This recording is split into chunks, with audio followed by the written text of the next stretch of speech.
Good morning प्यारे बच्चों। मैं Brajesh Kumar, special teacher, government model Sanskriti senior secondary school Ateli, block Ateli, district Mahendragarh.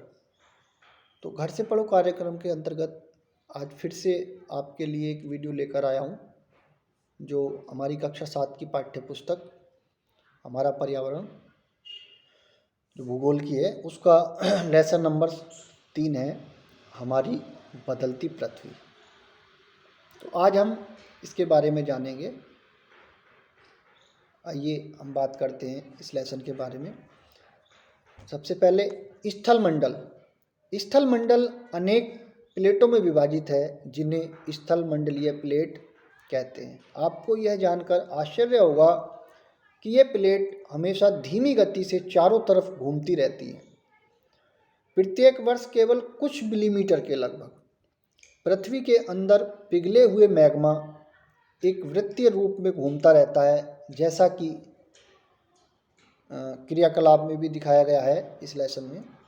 यानी प्लेट की इस गति के कारण पृथ्वी की सतह पर परिवर्तन होता है। पृथ्वी की गति को उन बलों के आधार पर विभाजित किया गया है जिनके कारण ये गतियाँ उत्पन्न होती हैं।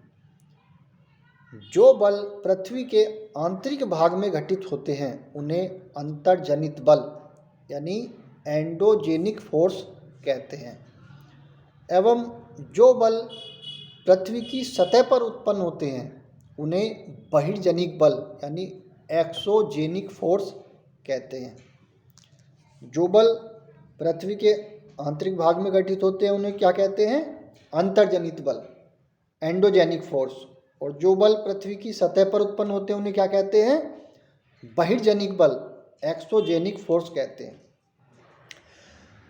जो अंतर्जनित बल होते हैं वो कभी आकस्मिक गति उत्पन्न करते हैं तो कभी धीमी। ठीक है।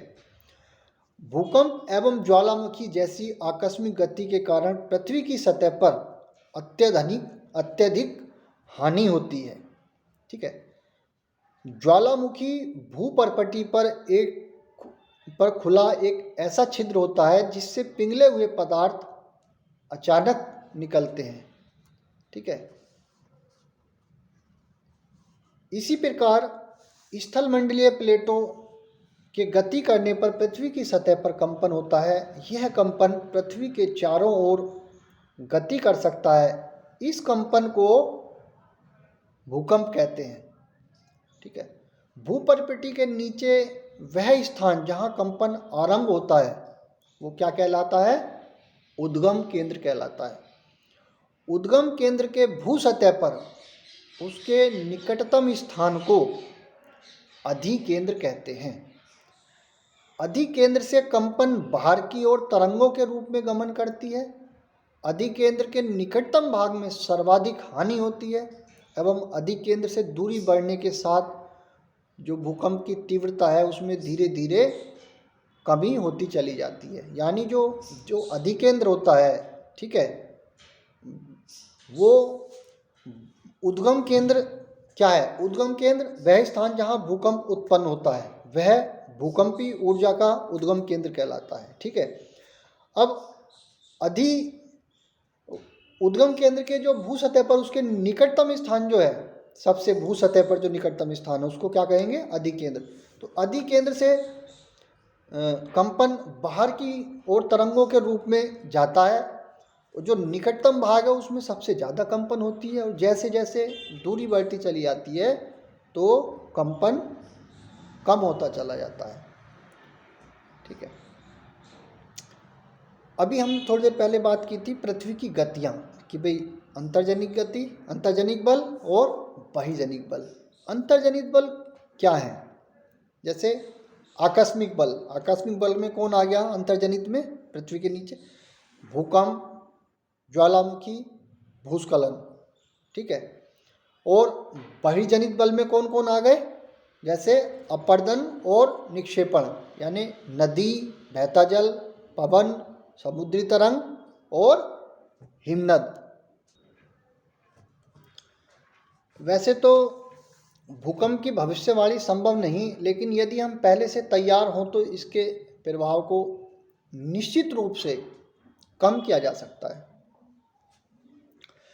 स्थानीय लोग कुछ सामान्य तरीकों से भूकंप की संभावना का अनुमान लगाते हैं, जैसे जानवरों के व्यवहार का अध्ययन, तालाब में मछलियों की उत्तेजना, सांपों का धरातल पर आना।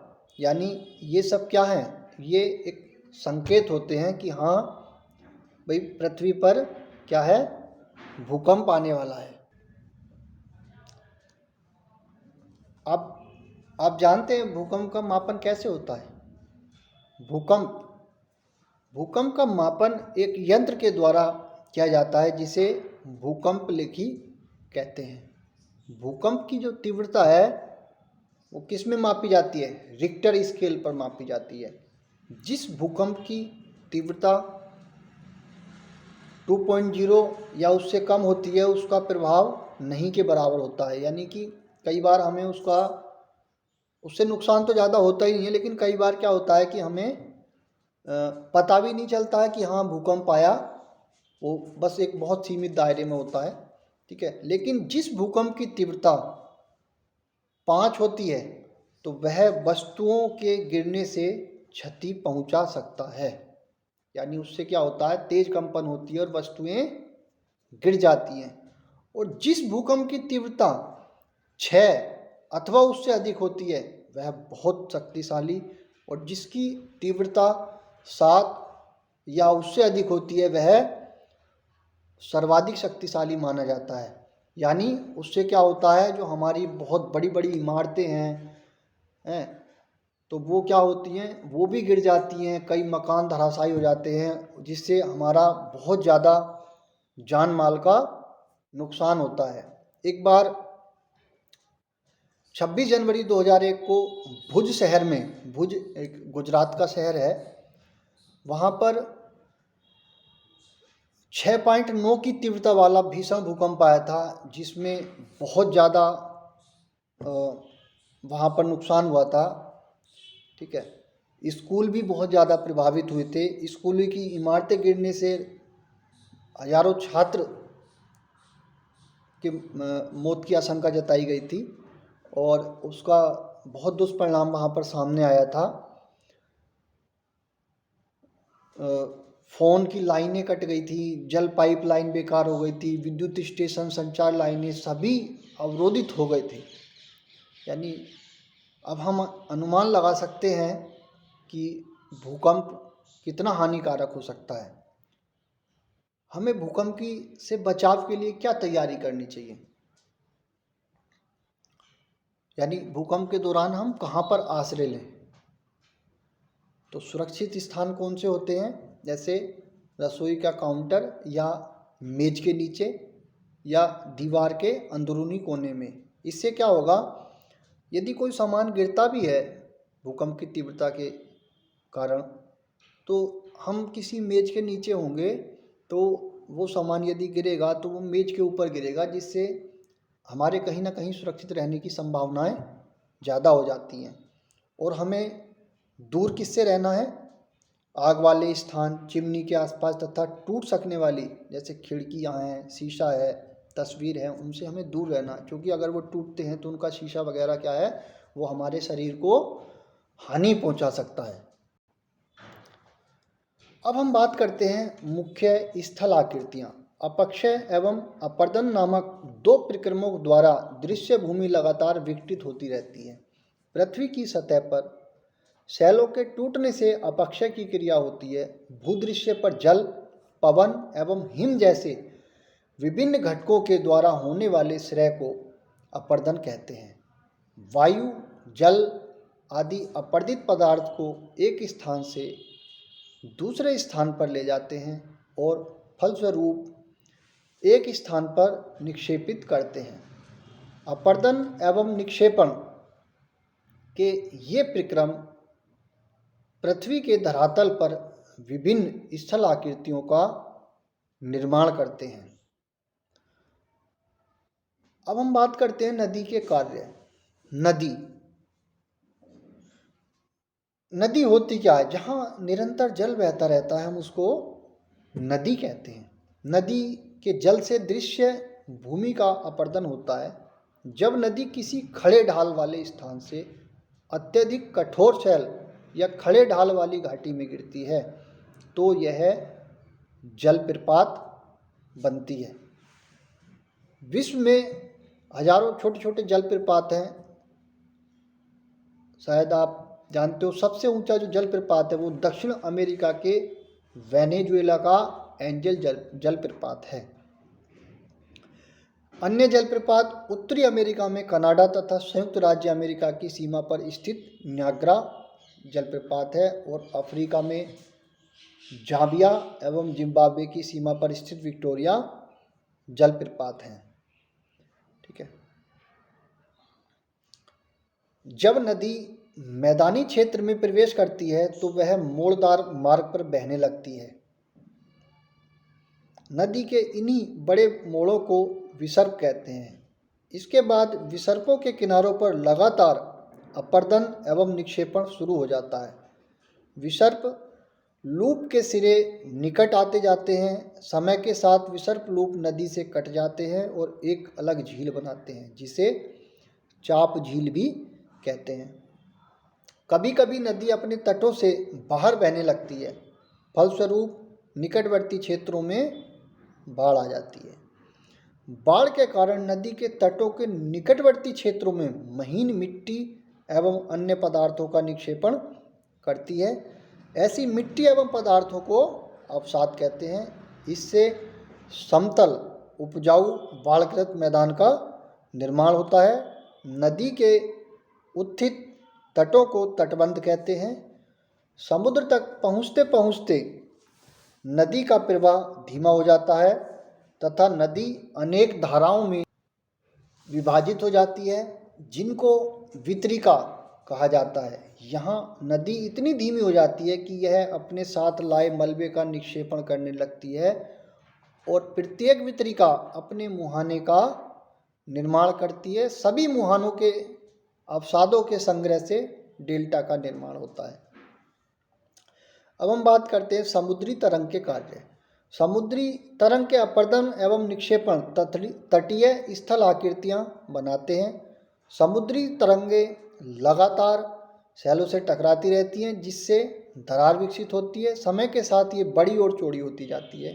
इनको समुद्री गुफा कहते हैं। इन गुफाओं के बड़े होते जाने पर इनमें केवल छत ही बचती है जिसे तटीय मेहराब बनते हैं।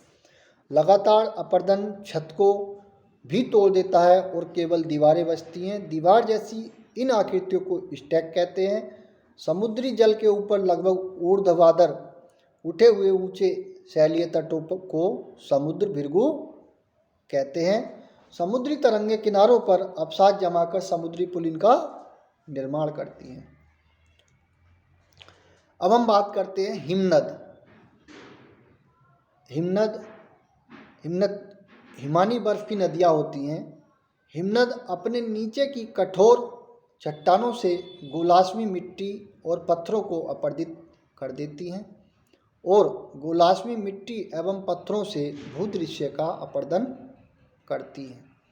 हिमनद गहरे गर्तों का निर्माण करते हैं। पर्वतीय क्षेत्र में बर्फ़ पिघलने से उन गर्तों में जल भर जाता है और वे सुंदर झील बन जाते हैं। हिमनद के द्वारा लाए गए पदार्थ जैसे छोटे बड़े शैल, रेत एवं तलछट मिट्टी निक्षेपित होते हैं। ये निक्षेप हिमनद हिमोड़ का निर्माण करते हैं। पवन के कार्य। ठीक है। रेगिस्तान में पवन अपर्दन एवं निक्षेपण का मुख्य कारक है। रेगिस्तान में आप छत्रक के आकार के शैल देख सकते हैं जिन्हें सामान्य छत्रक शैल कहते हैं। पवन शैल के ऊपरी भाग की अपेक्षा निचले भाग को आसानी से काटती है, इसलिए ऐसी शैल के आधार संकीर्ण एवं शीर्ष विस्तृत होते हैं। पवन चलने पर यह अपने साथ रेत को एक स्थान से दूसरे स्थान पर पहुंचाती हैं। जब पवन का बहाव रुकता है तो यह रेत गिरकर छोटी पहाड़ी बनाती है। इनको बालू टिब्बा कहते हैं। जब बालू कण महीन एवं हल्के होते हैं तो वायु उनको उठाकर अत्यधिक दूर ले जा सकती है। जब ये बालूकण विस्तृत क्षेत्र में निक्षेपित हो जाते हैं तो इसे लोएस कहते हैं। चीन में विशाल लोहे निक्षेप पाए जाते हैं। तो प्यारे बच्चों, आज हमने इस लेसन में अंतर्जनित बल, बहिर्जनित बल, ज्वालामुखी, भूकंप, समुद्री तरंग के कार्य, हिमनद, पवन आदि के बारे में जाना। आशा करता हूँ आप इस वीडियो के माध्यम से अपनी तैयारी करते रहेंगे। धन्यवाद।